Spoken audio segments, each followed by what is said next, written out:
Olunaku Lazaro bwe yabonaabona yagumikiriza yawangula gyali. Omunaku ng'amanyi Katonda asinga abagagga nga tebamanyi Katonda. Abagagga musome Lazaro mu Bayibuli munategeera results zammwe. Ze bwe namusoma ne njatula ne ndokoka kati mu bulamu bwange sirina musango. Yandokola n'amagezi ge mu by'ensi kati mu bulamu bwange sirina kye neetaaga. Neesiimye omwana wa Katonda Yesu kitange ali ku luuyi lwange. Kasituukiriza n'oyatula Yesu waffe talina bukwakulizo. Yesu yalina bisaanizo. Yesu ye talina bukwakulizo. Kasituukiriza n'oyatula Yesu waffe talina bukwakulizo. Yesu yalina bisaanizo. Yesu ye talina bukwakulizo. Abonoonya balina emyoyo egitayagaliza bambi mwenenye. Ababbi abali b'enguzi wamu n'abeezi Yesu ayagala mwatule. N'obeezi n'olya enguzi n'okagawala ddala nga geyenna ekulindiridde. Kigasa ky'okulya ebirungi eby'ensi eno n'ofiirwa obulamu bwo bwonna.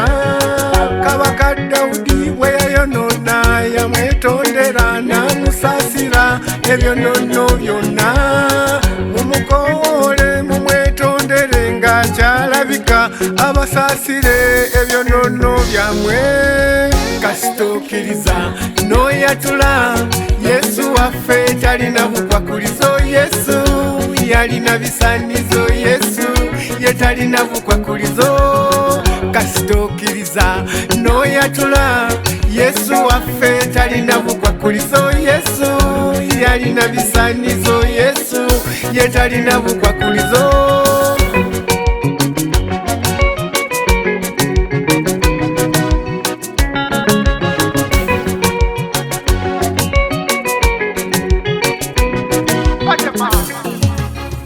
Kasituukiriza n'oyatula erinnya eryo mu Yesu waffe temuli kuzikirira.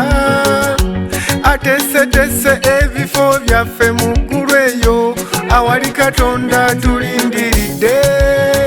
Ne w'oliba ozizza gusemba ng'owummulidde mu Yesu waffe olisigala ng'oli mulamu. Abaweddemu amaanyi tuddemu amaanyi mu Yesu waffe temuli kuzikirira. Danyeri mu mpologoma tezaamulyaku lwa Yesu waffe yasigala nga mulamu.